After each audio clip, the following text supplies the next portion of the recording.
नहीं तो पहली बार कोई भक्त सुनेगा एकदम उसका तो कुनीन जैसा मुंह कड़वा हो जाएगा, जैसे कुनीन की गोली खाया करे।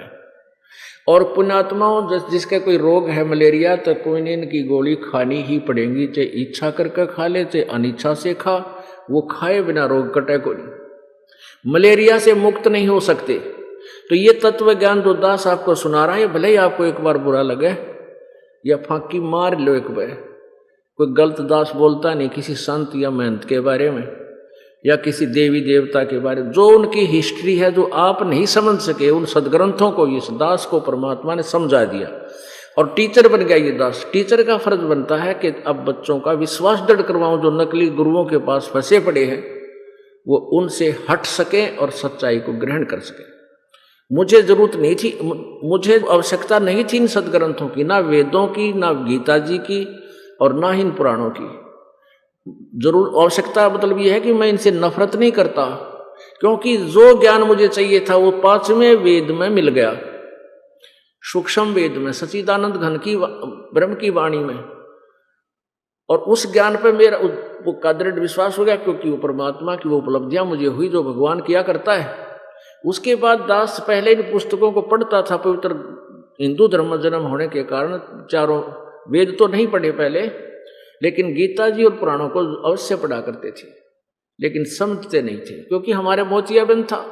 अब मोतियाबिंद का ऑपरेशन दास का किया प्रभु ने, मेरे गुरुदेव ने, कबीर परमेश्वर जी ने। तो वो करने का विधि मुझे बता दी, मैं भी ऑपरेशन कर सकता, ये दास भी ऑपरेशन करने का के योग्य बना दिया, सर्जन बना दिया, आई स्पेशलिस्ट बना दिया, यानी ज्ञान रूपी आंखों को मोतियाबिंद हटाने के योग्य कर दिया। तो अभी दास आप सबका मोतियाबिंद का ऑपरेशन कर रहा है। तो मुझे इनकी आवश्यकता नहीं थी, लेकिन आपके लिए जरूरत पड़गी इनकी। जैसे मेरे लिए तो ये अंधे वाली लालटेन है।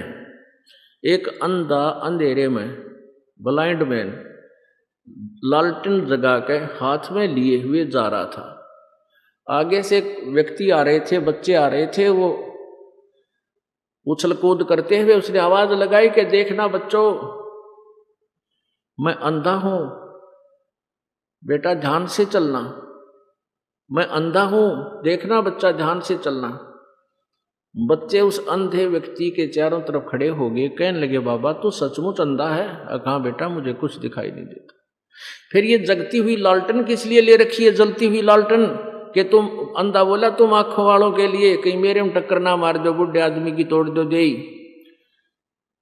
इस रोशनी में तुम दूर कर टल जाओ, मेरी जान बच जा। अपनी जान रक्षा के लिए इसको लालटन ले रहा हूं। तो ये दास के लिए तो अंधे वाली लालटन है। कहीं तुम एक बार कुपित होकर मेरे साथ ना सिर फटवाना आ जाओ, उस दिया लालटन दिखा देता हूं, फिर सारे शांत हो जाते हैं। अगर भाई कह तो महाराज सच्ची है, कति तोड़ पाड़ रखे, और फिर अपने घर घर सब कर रखे हैं। ये पुराण सभी उठाकर देख लेते हैं, पृष्ठ नंबर देख लेते हैं, फिर वो शांत हो जाते हैं। और इस दास के पास 100 शुक्र मनाते हैं आकर के, आपने आंखें खोल दी। और कई भक्त आते हैं, कहते हैं जी हमें माफ कर देना, पहली बार आपके वचन सुने तो कुनीन से भी कड़वे थे, आपको बहुत गालियां दी, बहुत बूंदा मन में सोचा है, इसकी गर्दन तोड़ दो, यू गंदा आदमी है, यू निंदा करता है। और जब आपके प्रमाण देखे, गीसा गल गया और कति शांत हो गया, हमने माफ कर देना। माँ बेटा कति माफ हो, कति माफ हो। आप परमात्मा के बच्चे हो और दास को ड्यूटी लगा दी, क्योंकि सबका नशा कर रखा काल ने। कबीर ये माया अटपटी सब गट आनड़ी, और किस किस ने समझाऊं या कुआ भांग पड़ी। 21 ब्रह्मांडों में माया की भांग डाल रखी है, और ये एंटीबायोटिक केवल एक दास के पास ही है। लेकिन ये इतने जबरदस्त हैं कि एक बार पूरे विश्व का भांग तार देंगे और सबकी आंख बनावेंगे। अब ये मीडिया जो बड़े चैनल, ये सैटेलाइट और फराने, ये परमात्मा कबीर जी की देन है। और इसलिए दी थी कि परमात्मा के बच्चे पहले तो शिक्षित हों, ये ज्ञान समझें, शास्त्रों को स्वयं देखें, और फिर एक सीडी चला करके पूरे विश्व को ये ज्ञान दिया जाएगा। ये इसलिए परमात्मा ने ये बुद्धि जीव को दी ना। जीव के सत्र की बुद्धि है, ये इसे कंप्यूटर बना लेना और ये सैटेलाइट सेट कर लेना। ये पहले भी ताड़े थे, हमारे दादे परदादे कुछ ना बना पाए बेचारे, लेकिन ये समय निर्धारित था परमात्मा का कि इस समय ये देना है। और कुछ वर्षों के बाद देख लेंगे यह विज्ञान आड़े एक दरिद्राई रह जाएगी, ना बूंद पड़े, ना वर्षा हो, और ना यह विज्ञान रहे, और ना भक्ति करने वाले व्यक्ति रहे। बहुत बुरे व्यक्ति हो जाएंगे कुछ वर्षों के बाद, अभी हो रहे हैं। लेकिन इस तत्व ज्ञान से एक बार पूरे विश्व में शांति फैलेगी और भगवान की भक्ति पूरी पनपेगी। सब भक्ति करेंगे, बालक से लेकर बूढ़े तक, और परमात्मा ऐसी व्यवस्था बदलेगा, समय मौसम ठीक करेगा, समय पर वर्षा किया करेगा आपकी पुण्यों के कारण, और बहुत अच्छा माहौल सतयुग जैसा एक बार फिर पुनः पनपेगा। इस दौरान, इस समय में जो पार हो गया सो हो गया, फिर तो कोई युगों तक यही धक्के खाता रहेगा ऊपर। तो ये बीचली पीढ़ी है। तो अब आपको दिखाते हैं, या लालटेन दिखाते हैं कि ब्रह्मा विष्णु महेश को भी जन्म मृत्यु का रोग है, अर्थात ये नासवान है, अविनाशी नहीं है। देखिए ये वही श्रीमद् देवी भागवत पुराण, इसके अनुवादक हैं, संपादक हैं हनुमान प्रसाद पोदार, चिमन लाल गोस्वामी, प्रकाशक में मुद्रक हैं गीता प्रेस गोरखपुर, गोविंद भवन कार्यालय कोलकाता का संस्थान। ये इनके फोन और फैक्स नंबर है। इस पवित्र पुराण के 123 पृष्ठ पे ये देखिएगा,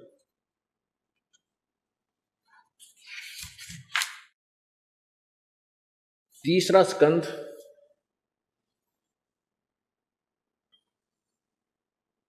एक 123 पृष्ठ। अब भगवान शंकर जी अपनी माता दुर्गा की स्तुति कर रहे हैं, तुम शुद्ध स्वरूपा हो, यह सारा संसार तुम्ही से उद्भासित हो रहा है, मैं ब्रह्मा और शंकर हम सब ही तुम्हारी कृपा से विद्वान हैं।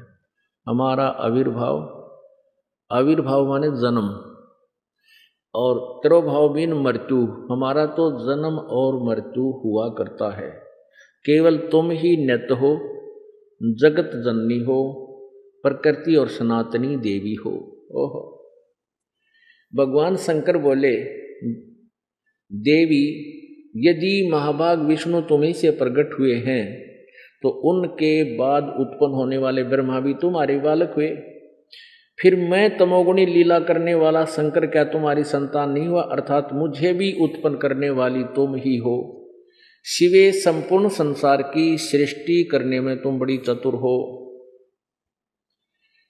इस संसार की सृष्टि सती थी और संहार में तुम्हारे गुण सदा समर्थ हैं। उन्हीं तीनों गुणों से उत्पन्न हम ब्रह्मा विष्णु एवं शंकर नियमानुसार कार्य में तत्पर रहते हैं। तीनों गुणों से उत्पन्न, रजगुण ब्रह्मा जी, सतगुण विष्णु, तमगुण शिव जी हैं, इसे सिद्ध है। अब इससे चार कंसेप्ट क्लियर हो गए। एक तो ये हो गया कि ब्रह्मा विष्णु महेश नासवान है, इनकी जन्म और मृत्यु होती है। दूसरा ये हो गया कि दुर्गा इनकी माता है। तीसरा ये हो गया कि रजगुण ब्रह्मा है, सतगुण विष्णु, तमगुण शिव जी। चौथा ये हो गया कि ये नियमानुसार कार्य ही कर सकते हैं, वर्क डन ही देते हैं, जैसा जिसका कर्म है वैसा ही देते, ये कोई परिवर्तन नहीं कर सकते। अच्छा, ये तो ब्रह्मा विष्णु में इसके बारे में कंसेप्ट क्लियर हुआ कि ये नासवान है, अविनाशी नहीं है। और गीता जी अध्याय नंबर 2 के श्लोक 12 में और अध्याय 4 के श्लोक 5 और 9 में ये स्पष्ट आपने अभी सुनाया आपको, उसमें ये लिखा है कि ये भी देख लो एक बार, क्योंकि हम गीता सभी पढ़ते थे पर समझ नहीं पाते थे। ये देखिएगा, श्रीमद् भगवत गीता, जयदयाल गोविंद का इसके अनुवादक है, गीता प्रेस गोरखपुर से प्रकाशित है।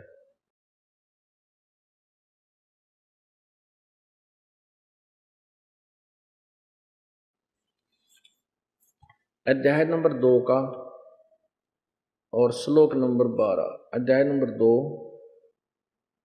श्लोक नंबर 12।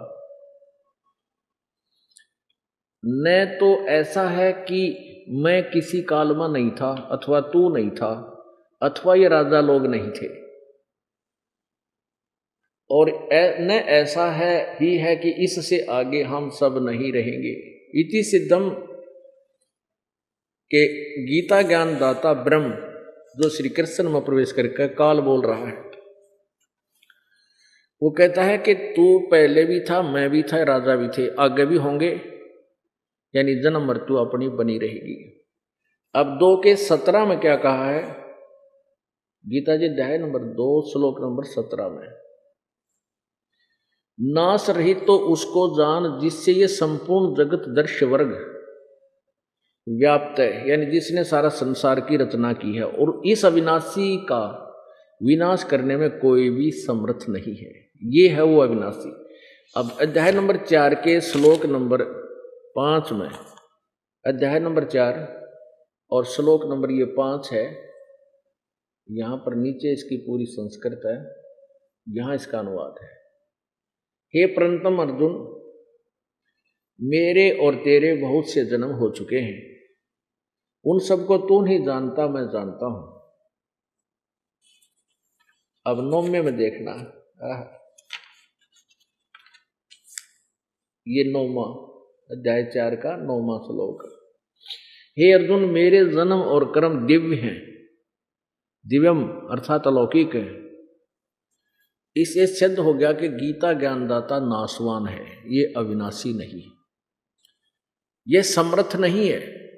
गीता जी अध्याय नंबर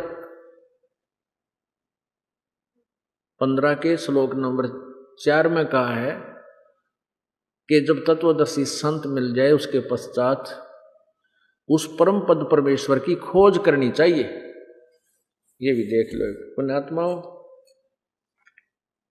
आपको ऐसा रटा दूंगा इन सदग्रंथों को, क्योंकि आप बुद्धिमान है मनुष्य। आज छोटे छोटे बच्चे इंग्लिश बोलने लग जाते हैं, कंप्यूटर बना लिए, इसी बुढ़िया बुढ़िया सारे हैं, बहुत ही कठिन पढ़ाई पढ़ रहे हैं। यह तो बहुत आसान पढ़ाई भगवान की, जिस पढ़ाई को तुम पढ़ रहे हो ये तो रोजी रोटी के लिए है, इसी जीवन में कुछ धंधा 2 रोटी आपको मिलेगी, अच्छी मिल जाएगी, इसलिए प्रयत्न है।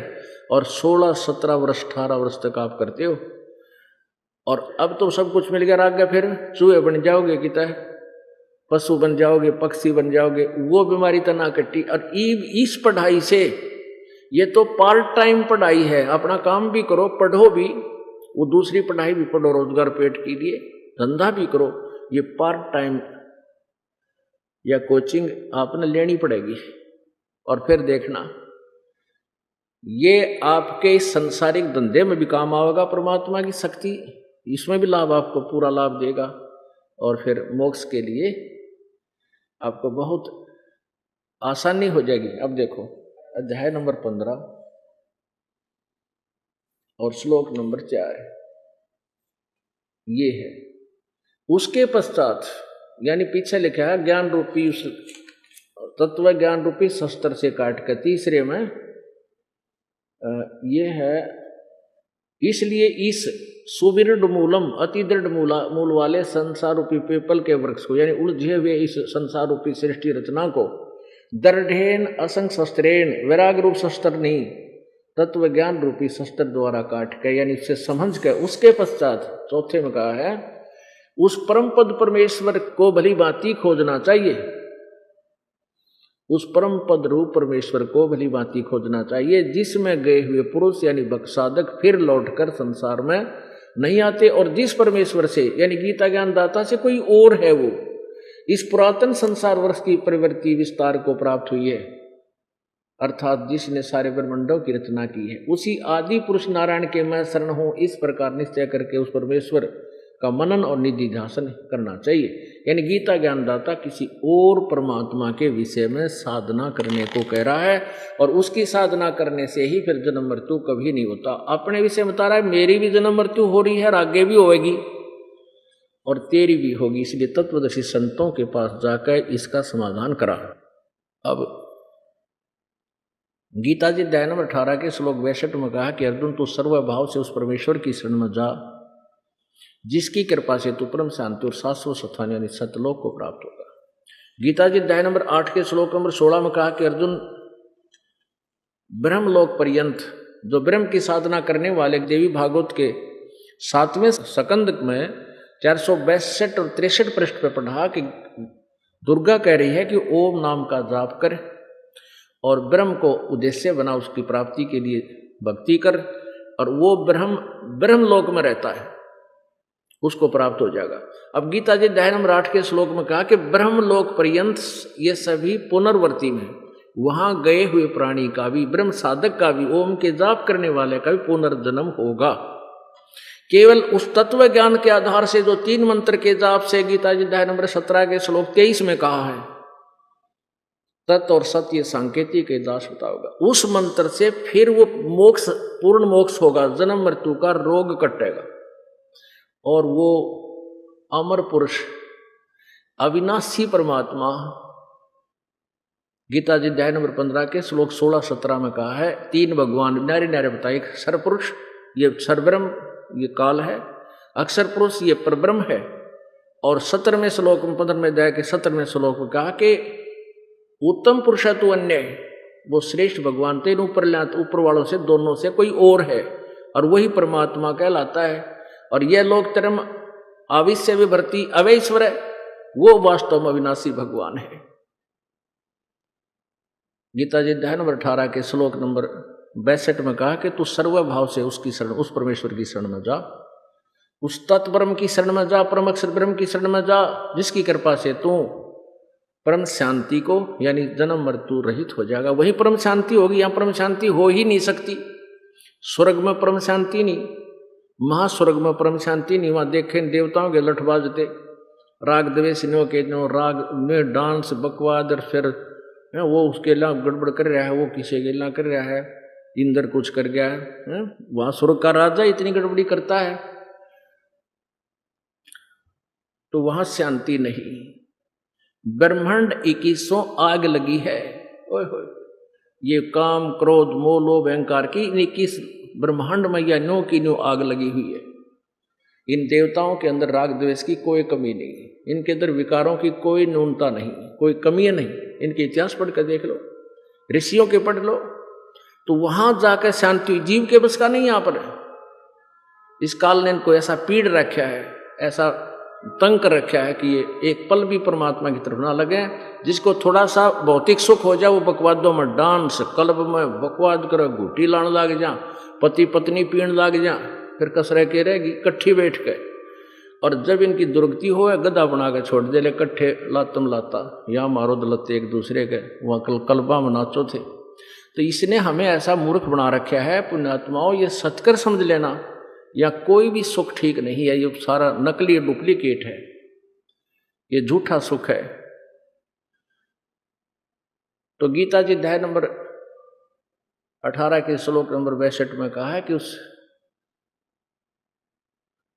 सर्वभाव से, यानी और किसी प्रभु में आस्था मत रखे, अनन्य मन से अव्यभिचारिणी भक्ति के आधार से उस परमेश्वर की शरण में जा, फिर तेरा जन्म मृत्यु कभी नहीं होगा। शाश्वत स्थान यानी सतलोक, सनातन परम धाम, उस अविनाशी लोक में जागा, वो अविनाशी परमात्मा मिलेगा। अब गरीबदास महाराज जी परमात्मा कबीर जी से परिचित होकर के क्या बताते हैं,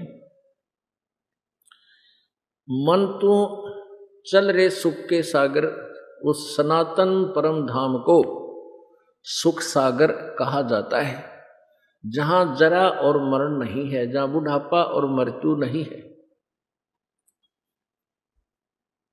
और जहां शब्द सिंधु रत्नागर, जहां अविनाशी, शब्द का अर्थ है अविनाशी, वहां सागर है, उस यानी वहां नाश है ही नहीं किसी का। फिर कहते हैं कोट जन्म तन भर मत होगे, कुछ ना हाथ लगा रे, कुकर सुकर खरबया बोरे, कौआ हंस बुगारे। कोटि जन्म तू राजा की, ना मिटी न मन की आशा, भिक्षुक होके दर दर घूम लिया, ये मिला न निर्गुण रासा। इंद्र कुबेर ईश की पदवी, ब्रह्मा वरुण धर्म राया, विष्णुनाथ के लोक को जाकर तू फिर भी उल्टा आया। ओए होए, इंद्र कुबेर ईश की पदवी ये भी प्राप्त किए, और करोड़ जन्म तू राजा भी कर लिया, फिर भी तेरी संतुष्टि नहीं हुई, और कहीं ठिकाना ठौर मिला नहीं। परमात्मा कहते हैं आगे गए ना बावड़े और रहते भी सब जहां, बिन साहेब की बंदगी किते ठोर ठिकाना ना। अब जैसे अब हमने यू घर अपना मान रखा, इसमें जब आपकी यहां से समय आएगा, यहां से चलो चलो चलो चलो हो जाएगी, फिर कहाँ स्वर्ग गए, मान लिया चिपुन कर्मी प्राणी स्वर्ग चले गए, स्वर्ग का समय निर्धारित आपके पुण्यों के आधार से वो समाप्त होते ही फिर कहेंगे वहां से भी चलो। ऐसे ही जैसे यहां मृत्यु होती है, स्वर्ग के देवताओं की मृत्यु होती है अचानक, बल्कि वहां पर कहते 3 वर्ष पहले अलर्ट कर दिया जाता है कि तेरा 3 वर्ष का समय शेष है। 3 साल पहले तो उसकी घी बन जाए, ना कोई खाना अच्छा लगे ना डांस अच्छे लगे, और फिर नरक में, नरक पूरा होता कहते चलो चलो फिर गधा बन गया, गधे की मृत्यु होगी, फिर चलो चलो फिर कुत्ता बन गया, यानी कितने छोड़ ठिकाना ना, और सतलोक में जाने के बाद फिर वापस आना ना। अब क्या कहते हैं, कोटि जन्म तू राजा की न्या, मिटे न मन की आशा, भिक्षुक ओके दर दर घूम लिया तने मिला न निर्गुण रासा। ये मार्ग नहीं मिला इसलिए तने ऐसी कठिन साधनाएं भी की है। एक बार बस्ती में आया, मांग के ले गया, जंगल में बैठ गया, सूखी आली 2-2 3-3 दिन खा ली, फिर साधनाएं की। तुझे तड़फ तो है, टो है भगवान की, चाह है, लेकिन रास्ता ठीक ना मिलने से तू यही धक्के खा है। तो परमात्मा क्या कहते हैं कि इंद्र कुबेर ईश की पदवी, हो इंद्र स्वर्ग का राजा भी बन गया, यहां तक पृथ्वी के छोटे से टुकड़े का मुख्यमंत्री बन जाए, फूला नहीं समानता, और भाई प्रधानमंत्री बन जाए तो बोलिए और तरह की हो जाती है, लेकिन भूल जाता तू जीव है।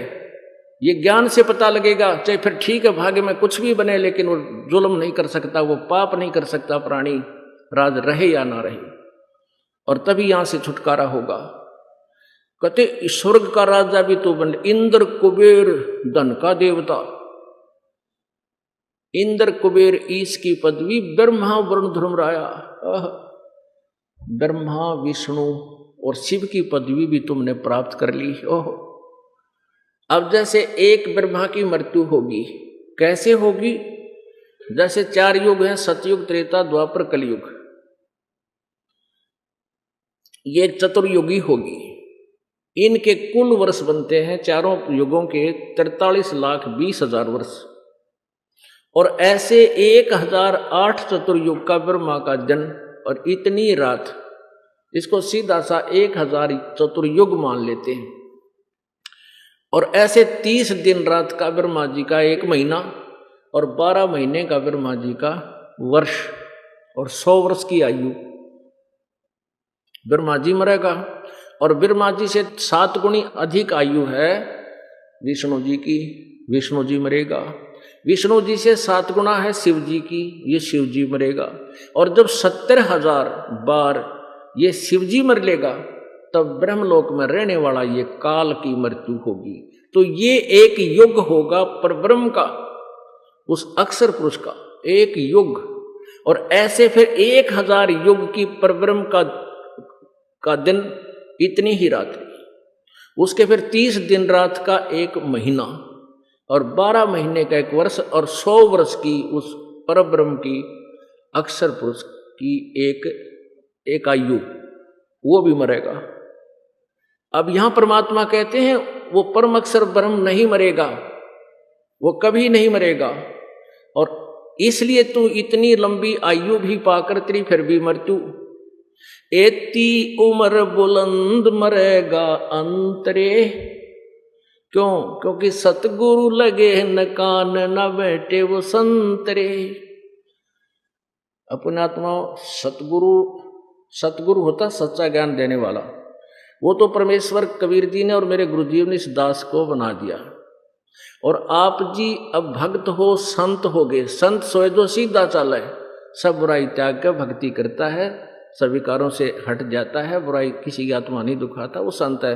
तो आप जी जिसके संपर्क में आते हो, आप उसके समझाने की चेष्टा करते हो, और फिर इस दास के पास लाकर नाम दिलाते हो।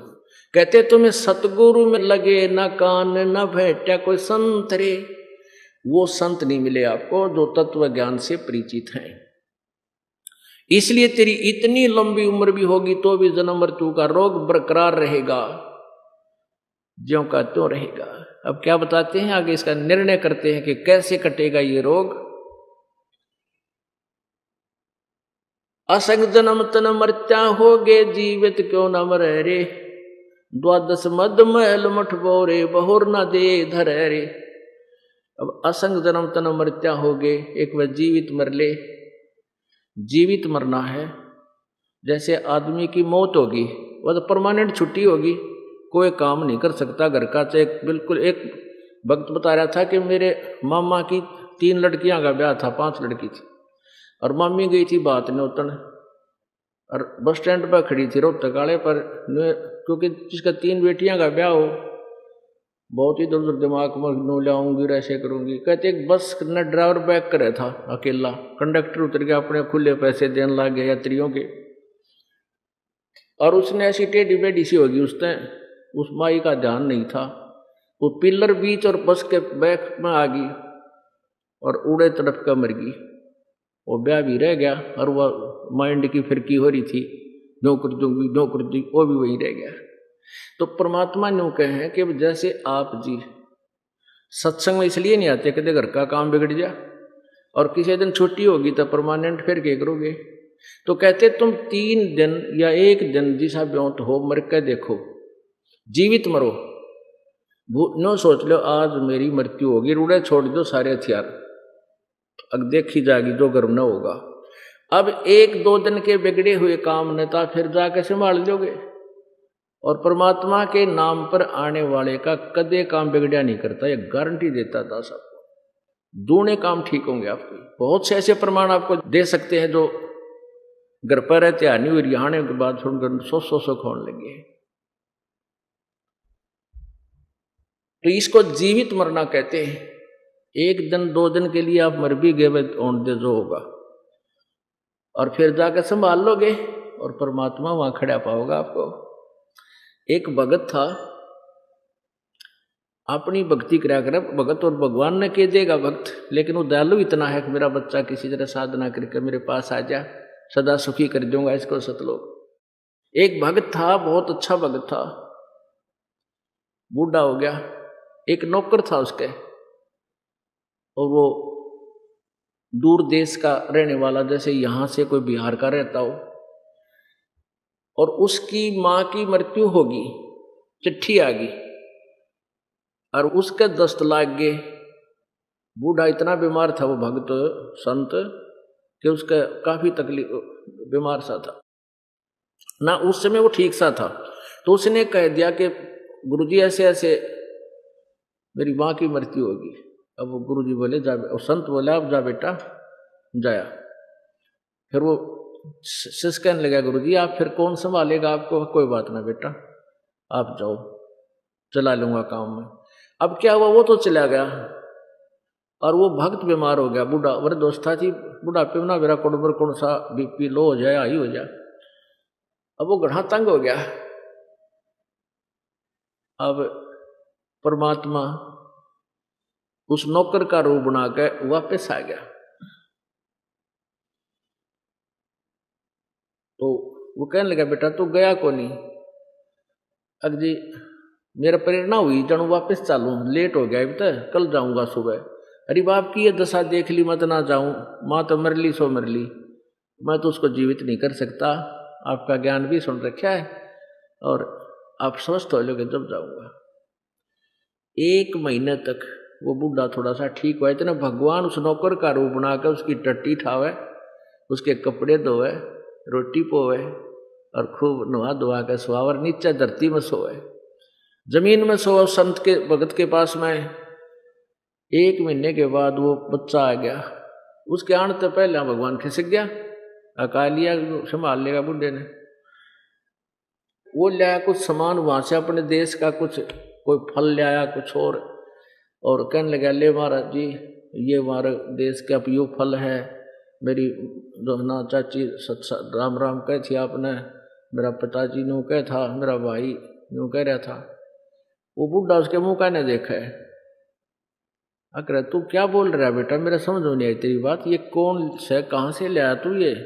बोला जी मैं अपने घर गया था ना, मेरी माँ मर गई, वह बीमार होगी थी, 1 हफ्ते से बीमार थी, ऐसे ऐसे तकलीफ थी, और वह मृत्यु होगी। कोई बात ना, वह तो वृद्ध हो रही थी। मेरे चाचा ने बोला और फला। वो कहने लगा तू बात क्या कह रहा है, मेरे समझ में नहीं आ रही बेटा। अगर मैं अपने घर से आया था, कद आया था, तो कभी आ रहा हूँ सीधा ही। वो कहने लगा ये मेरा काम कौन क्या करता, तू यही तो था। अगर नहीं महाराज जी मैं तो ये आया हूँ। वो बूढ़ा बहुत रोया, ने बोला हे भगवान, इस पापी ने आपको इतना तंग किया, कई बार धमका भी दिया, रहा तू लाता नहीं, फलाना पानी नहीं लाया, यानी जैसे नौकर को धमकाया करते हैं। तो पुण्यात्मा ये सत्कर मान लेना, ये कोई बड़का की कथा नहीं है कि दंत कथा नहीं, ये सच की सच कहानी है। पर इस योग्य आप हो जाइए। भगवान आपके नौकर कहते हैं जो जन मेरी शरण है ताका हूं मैं दास। दास नौकर को कहते हैं, गुलाम को कहते हैं।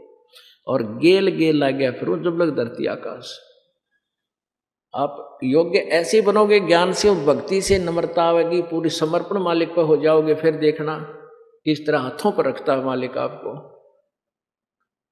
फिर कहते हैं असंख्य जन्म तन मरत्या हो गए, जीवित क्यों ना मरे रे। और दूसरा डेफिनेशन है जीवित मरने की, शराब मांस तमाकू ये प्रयोग नहीं करनी। मन तो चाहे गुटी ला लूं, फिर इसने समझा दे बक्कल उतर जाएगा, मुश्किल तो सूत माई है, बात क्या की गुटी ला ले, फिर कुत्ता बनकर गंदी नाली का पानी पिया करेगा। और फिर बताते हैं कि जैसे इस जीवित मरने का है, जैसे कोई लड़की की शादी करता है, बाजो बजाओ डीजे बेगनता है, काटने तो बकवादा तो मतलब है, तो मन में यह तड़फ नहीं बढ़ देख मैं भी अपनी बेटी का इतना खर्चा करूँ, इस तरह बकवाद करूँ। नहीं, जीवित मर जा, करने दे, बालक है तो नाचे कूदे। और यहाँ पर एक मिनट में के बिजली गिर जा। एक समाचार पत्र में आया था कि एक रोहतक में से बारात गई, शाम ने तो नाच रहे थे, कूद रहे थे, और कलानौर के पास एक्सीडेंट हो गया, वो दूल्हा भी मर गया। जाते जाते ब्याह तो भी ना था, और 5-7 बराती भी मर गई। पहले डीजे बाजे तेरी भी के दुआछड़ बाजे उड़े। तो कहते हैं इस गंदे लोक में झूठे सुख को सुख कहे तू मान रहा मनमोद, ये सकल चबीना काल का कुछ मुख में कुछ खोद। नानक साहिब जी कहते हैं कि ना जाने काल की कर डारे, किस विच ढल जा पासा वे, जिना ते सरते मौत खड़ुक दी उन्होंने केड़ा हंसावे। तो दूसरा जीवित मरना ये है कि किसी के दूसरे के चोचला न देख कर मन में तड़फ नहीं लावे, और उस पर आश्रित नहीं हो, आसक्त नहीं होए, वो कर्म नहीं करे जो हमें नहीं करने चाहिए, जो हमारी मर्यादा को तोड़ते हैं। यो भी जीवित मरना है। फिर कहते हैं दोजक बहिष्ठ सभी ते देखे राजपाट के रसिया। दोजक कहते हैं नरक को, बहिष्ठ कहते हैं स्वर्ग को। नरक और स्वर्ग में तू खूब गोते मारा, सब जगह तू घूम चुका है, और राजपाट के चाहने वाले। और 3 लोक से तरपत ना ही ये मन भोगी खसिया। इसको यदि 3 लोक भी दे दे तो भी इस मन की संतुष्टि नहीं हो सकती। अब एक व्यक्ति के पास एक छोटा सा प्लाट है, नो दुआ करे भगवान इसमें एक कमरा बन जाए, एक रसोई बन जाए, बस एक बरंडा बन जाए, इससे हम गुजारा कर लूंगा। वो बन गया। फिर नु सोचा इसमें एक कमरा और हो जा, वो भी कर लिया। फिर नु सोचा है एक प्लाट और हो जा, दूसरे लड़के का न्यारा हो जा, वो भी बना दिया। और वो बनाते बनाते मृत्यु होगी, इतना फिर गधा बन गया, कुत्ता बन गया, उसका चौगर्दा कांड है, कोई घर बढ़न दे नहीं। तो कहने का भाव फिर मान लीजिए कोई एमएलए बन जाता है, सरपंच बनते ही उसका सोचा चेयरमैन बनूं, चेयरमैन ने सोचा कि एमएलए की टिकट मिल रहा है, एमएलए बने पाछे ने सोचा कि तो मंत्री का जुगाड़ बने जब सूत आवे, मंत्री बनते ने सोचा कि तो मुख्यमंत्री का सूत बैठे, और मुख्यमंत्री की चाह होती है कि मैं प्रधानमंत्री बनूं। अरे इतना ऊपर तो संदेशा एक चाल बच्चा हो लिया टाइम पूरा तरह कराकित एक्सीडेंट वैसे या किसी कारण से मृत्यु हो जा। और फिर कहते नर से ती तो पशुआ की जय गद्दा बैल बनाई, ये 56 भोग कहा मन बोले कि करोड़ी चढ़ने जाई। अब क्या बताते हैं कि सतगुरु मिले तो इच्छा मेटे पद मिल पदे समाना, चल हंसा उस लोक पठाऊं आदि अमर अस्थान।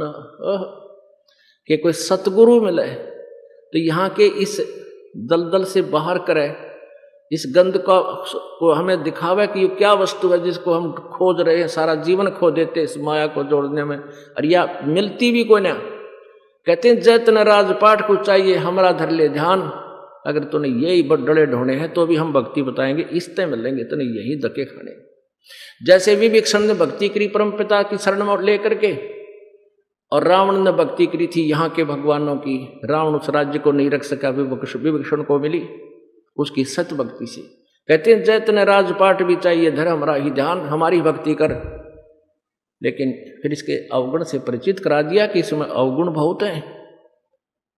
फिर हमने कहते इंद्र दा राज काग दा बेस्टा, इंद्र स्वर्ग के राजा के राज्य को भी हमेशा जैसे काग की बीट हो, इन कंपैरिजन ऑफ सतलोक, वहां के सुख के बराबर यहाँ के स्वर्ग के राजा का सुख भी काग की बीट के तुल्य है। कहते सतगुर मिले तो इच्छा मेटे पद मिल पदे समाना, पद मिल पदे समाना, यानी पद माने वे ऑफ वर्शिप, यानी यथार्थ भक्ति विधि, वो पद्धति प्राप्त करके पद मिल पद समाना। जैसे गीता जी अध्याय नंबर 15 के श्लोक 4 में कहा ना कि उसके पश्चात परम पद परमेश्वर की खोज करनी चाहिए। तो इस सत्य भक्ति रूपी पद्धति से वो परम पद की उसको प्राप्ति हो जाएगी। सतगुर मिले तो इच्छा मेटे पद मिल पदे समाना, और चल हंसा उस लोक पठाऊं जो आदि अमर अस्थान। वहां क्या सुख है, चार मुक्ति जहां चंपी करती माया होरी दासी। ओए होए, यहाँ चार मुक्तियां हैं। यहाँ पर कहते ये चारों मुक्ति तो तेरे चरणों में पड़ी रहेंगी, वह इतना सुख होगा। और यहाँ की मुक्ति जो प्राप्त कर ली वो फिर स्वर्ग लोक में होती है, महास्वर्ग में, ब्रह्मलोक में, महास्वर्ग को चाहे ब्रह्मलोक को। तो वहां जाने के बाद भी फिर वो मुक्ति एक दिन छुटेंगी और फिर यही फिर पशु बनेगा आके, वो तो तेरे पास रहनी ही नहीं। कहते ये सुख सदा तेरे चरणों में सतलोक में रहेगा। चार मुक्ति जहां चंपी करती माया होरी दासी, दास गरीब अभय पद पर से वो मिले राम अविनाशी। पूर्ण मोक्ष होगा और अविनाशी परमात्मा की प्राप्ति होगी इस साधना से। बोलो सतगुरुदेव। परमपिता परमात्मा सारी सृष्टि के रचनहार, कुल मालिक कबीर देव कबीर साहेब अल्लाह अकबर, इस सर्वशक्तिमान परमात्मा की असीम कृपा से इस कलयुग के अंदर आप जी को ये सत्संग प्राप्त हुआ। कल के सत्संग में आपको बताया गया था कि पूरे विश्व में कोई भी सत्संगी नहीं है। सत्संगी का अर्थ होता है जो सदग्रंथों के आधार से साधना करते हैं और मर्यादा में रहते हैं, पूरे संत से उपदेश प्राप्त करके साधना करते हैं और सदग्रंथों के ज्ञान को ही सत्य मानकर आधारित होते हैं, वो सत्संगी होते हैं। और संत और सतगुरु वही होता है जो सदग्रंथों का ज्ञान ही भक्तों तक प्रचार करता है और उसको आदेश हो सत्संग करने का, कथा करने का और उपदेश देने का। ये सारी मर्यादाएं, सारे ही पॉइंट जब मिल जाते हैं उस समय ये भक्ति और मुक्ति का कार्य सफल होता है, अन्यथा व्यर्थ प्रयत्न ही रहा है। उसके विषय में परमात्मा हमें बताते हैं कि एक सत साधना को छोड़कर अन्य जो उपासना करते हैं उनसे इस जीव का कल्याण मोक्ष नहीं हो सकता। उनसे अन्य लाभ हो जाते हैं, जैसे कोई हठ योग करता है, तप करता है और अन्य मंत्रों से उपासना करता है। अन्य मीन जैसे ओम मंत्र का ही जाप करते हैं, अन्य और कुछ नहीं करते वो, ये ब्रह्म तक की साधना है। और वेदों के ही मंत्रों से अपना अन्य अनुष्ठान करते हैं, वो साधना भी इनकम्प्लीट है, अधूरी साधना है, वो भी सत्संगी नहीं है।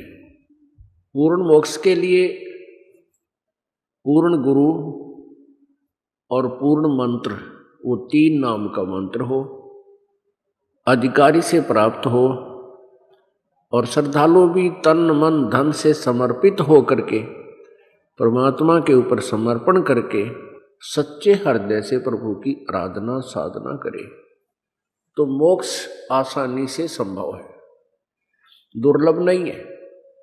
परमात्मा प्राप्ति, परमात्मा की भक्ति सबसे आसान कार्य है और ये कठिन इसलिए बना रहा कि हमें सत साधना का ज्ञान नहीं था।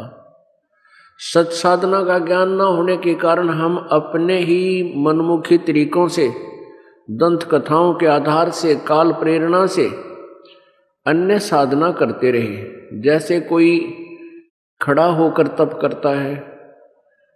अब वर्तमान में एक नाटक सा करते हैं ये संत, जिनको बोली जनता संत साधु भक्त कहती है।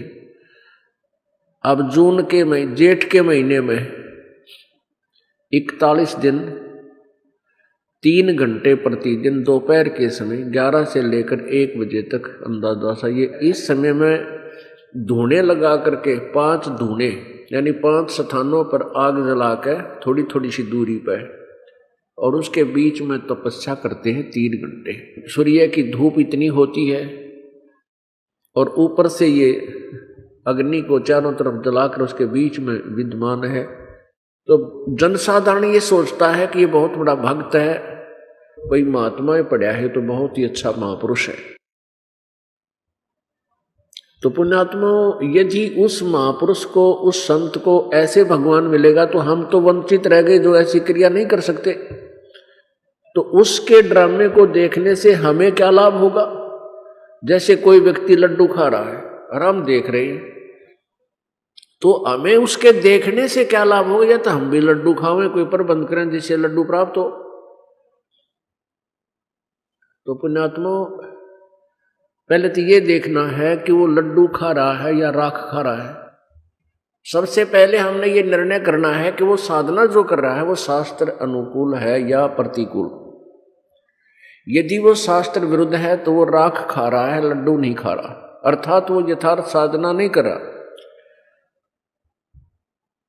गीता जी अध्याय नंबर 16 के श्लोक नंबर 23 में कहा कि शास्त्र विधि को त्याग कर जो मनमाना आचरण करते हैं, अर्थात मनमानी पूजाएं करते हैं जो शास्त्र विरुद्ध है, तो उनको न कोई सुख होगा और न ही उनकी गति होती है, न ही उनको कोई सिद्धि प्राप्त होती है, अर्थात व्यर्थ।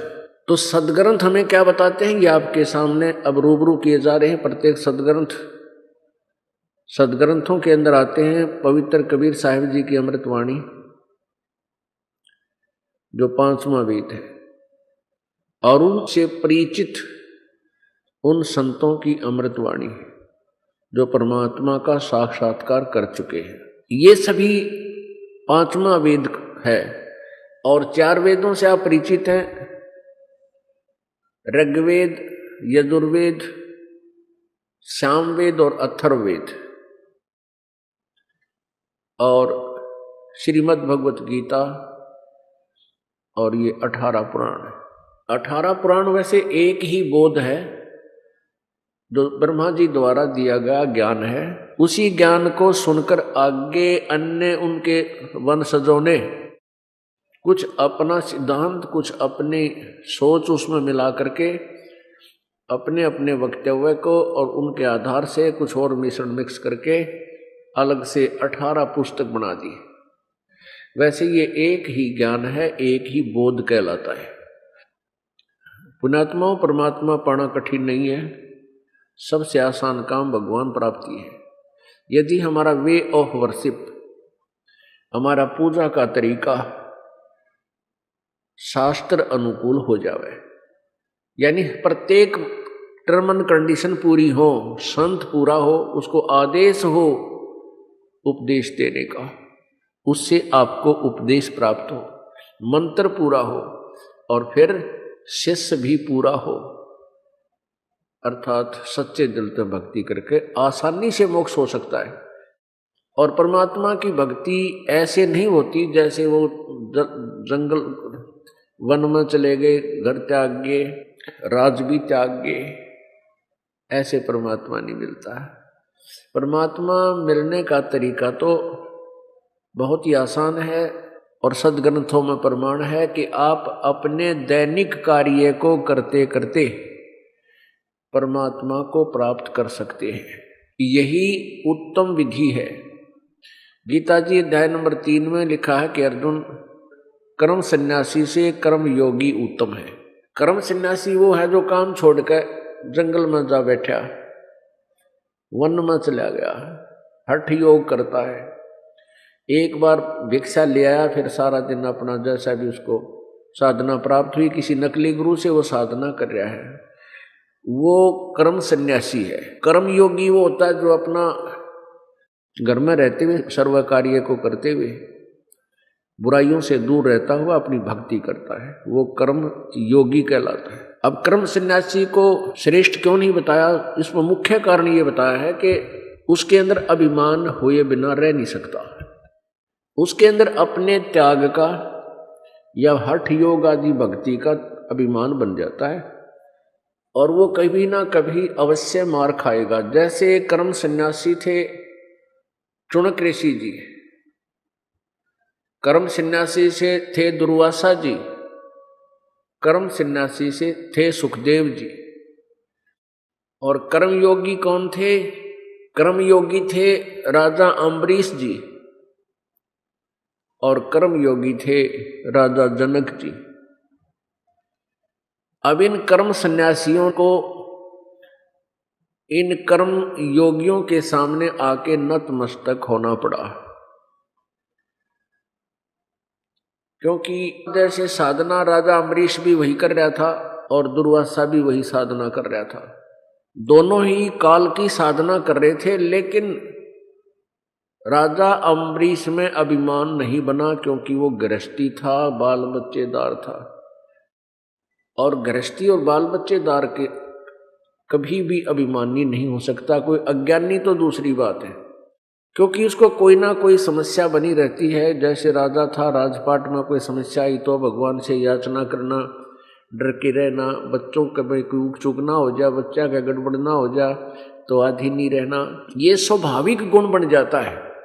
और परमात्मा को आधीनी पसंद है, अभिमान नहीं।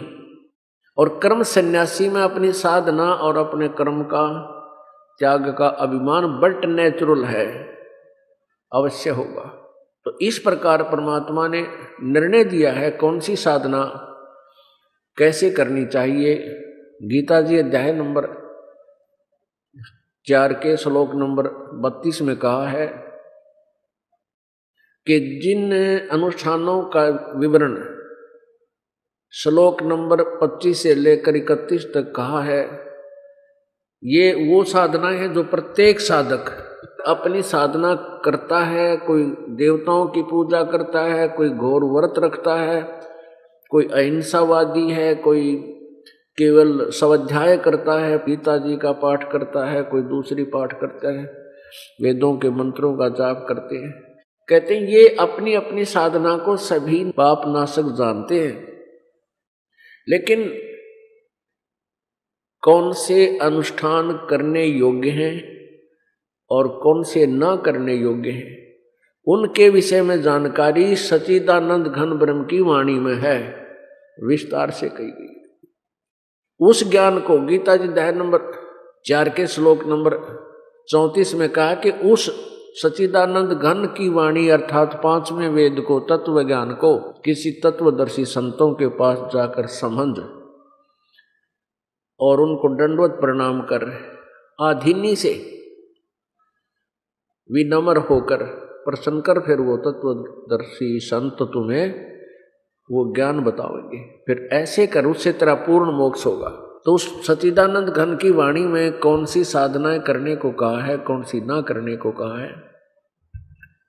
सच्चिदानंद घन परमेश्वर ब्रह्म की वाणी में यानी कबीर वाणी में कबीर परमेश्वर जी ने अपना ज्ञान आदरणीय गरीबदास साहिब जी के अंतःकरण में फीड कर दिया था। वही अमृतवाणी, परमात्मा का अमृत ज्ञान आदरणीय गरीबदास साहिब जी ने बोला और वो लिपिबद्ध किया गया। क्या बताते हैं, पांडे वेद पढ़े क्या होई, घट अंदर की खबर न जाने, ये दौरा लूटे तो ही। परमात्मा समझाना चाहते हैं कि हे पांडे, पांडे कौन होते थे? ये गुरु लोग होते थे हिंदू धर्म के। इनको समझाने की चेष्टा की थी कि तुम जो साधना कर रहे हो ये शास्त्र विरुद्ध है। पांडे वेद पढ़े क्या होई, घट अंदर की खबर न जाने, दौरा लुटे तो ही। एक कै गुदरी एक कै धागा, पांच तत् रंग भीना बागा, हाड चाम का सकल पसारा, सब गट एक कै बोलन हारा। भ्रम भेद भूलो मत को, सब गट एक कै गुद डालो हूँ। भग द्वारा सब आवे जाही, ऊंच नीच कहाँ भिन्न बताई। उधर बीच कहाँ पोथी पाना, सालग सिला नहीं अस्थाना। न था पांडे कंद जनेऊ, बहुविध भूले बाट बटेऊ। दर्पण धोती तिलक न होता, उर्दमुखी भवजल में गोता। ता नेम आचार नहीं था भाई, ताते समझ शब्द लौलाई। गीता गायत्री न होती, और कागज कलम न पत्रा पोथी। निसंदेह देव नहीं दूजा, ना जा पत्थर पानी पूजा। कंठी माला न मृग छाला, न चंदन के छापे। और पत्थर पूजे पद नहीं सूझे, पूर्ण ब्रह्म न लापे।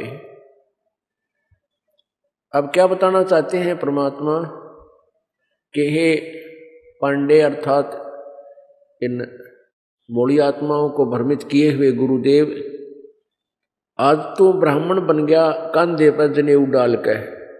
माँ के पेट में से जब आए हैं, चाहे तुम जिसको शूद्र कहते हो और अपने आप को ब्राह्मण कहते हो, सभी एक ही सतीथि में बाहर आए हैं। और माँ के गर्भ में सबके ऊपर जेर लिपटी हुई थी। यदि ऐसे कोई मलिन व्यक्ति नजर आता है तो उसको तुम शूद्र कहते हो, तो माँ के पेट में तो सभी शूद्र ही थे, बाहर आकर सभी स्वच्छ हुए। फिर तुम दूसरों को शूद्र किस आधार पर कहते हो? परमात्मा कहते हैं भाई ऊंच नीच इस विध है लोई, और कर्म कुकर्म कहावत दोई।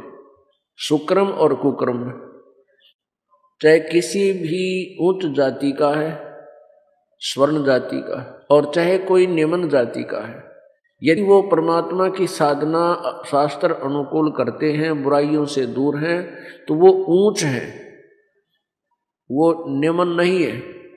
और जो शराब पीते हैं, मांस खाते हैं, तम्बाकू पीते हैं, चोरी करते हैं, जारी करते हैं, लूटते हैं, मिलावट करते हैं, कहते हैं वो नीच है। वो चाहे किसी भी मजहब जाति या किसी भी समुदाय से संबंध रखते हैं। ऊंच नीच इस विध है लोई, ये कर्म सुकर्म कुकर्म कहावत दोई। अच्छे काम करने वाला ऊंच है, चाहे किसी वर्ण में है, और बुरे काम करने वाला नीच है, चाहे वो किसी वर्ण का है। ते शूद्र ब्राह्मणी जाया भाई, और तुमरा सुदर शरीरम, बाहर आन के भय ब्रह्मचारी, नाते बहुजल नीरम। ब्राह्मणी के पेट से भी शूद्र ही उत्पन्न हुआ था, क्योंकि शूद्र उसी को कहते हो जो शरण फड़ रहता हो, मलिन हो। पहले कर्माधार से ही हमने इनको अलग से, एक ही मानव जाति 4 विभागों में बटी। सभी प्रारंभ में एक ही भाई बहन थे, एक ही परमात्मा की संतान थे, एक ही पिता की संतान थे, ब्रह्म की और दुर्गा की। आगे फिर ब्रह्मा से अलग संतान संतति चल पड़ी अलग से, और विष्णु से अलग, शिव जी से अलग। तो परमात्मा ये बता रहे हैं कि जैसे जिन्होंने सफाई आदि का कार्य प्रारंभ कर दिया, अपना बांट लिया करते हैं घर के काम में, कोई खेत का काम करता है, कोई घर का संभाल लेता है, कोई मजदूरी पर जाता है, तो कोई दूसरा काम कर लेता है। तो उस तरह विभाग बन गए हमारे।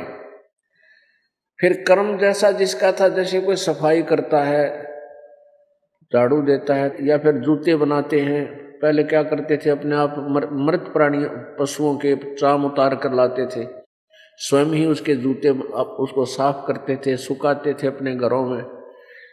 तो उनके घरों में वो बांस उठी रहा करती, माखी बनकर लाएगी। स्वाभाविक था, जो ऐसा कर्म है वह वैसे व्यवस्था हो ही जाती है। इस कारण से जो ब्राह्मण वर्ग थे अपने ही भाइयों से जो दूसरे कर्म करते थे उनको शूद्र कहने लगे और उनसे नफरत करने लगे कि तुम्हारे तो ये मलिन कपड़े हैं, इन पर माखियां बनकती हैं, दूर दूर दूर हो ले, ऐसे करने लगे। तो परमात्मा कहते हैं कि तुम बाहरी आडंबर को महत्व ना दे करके अंतःकरण में झांको। यदि आप बुराई करते हो और वो शूद्र बुराई नहीं करता तो आप बुरे हो, वो नेक आत्मा है।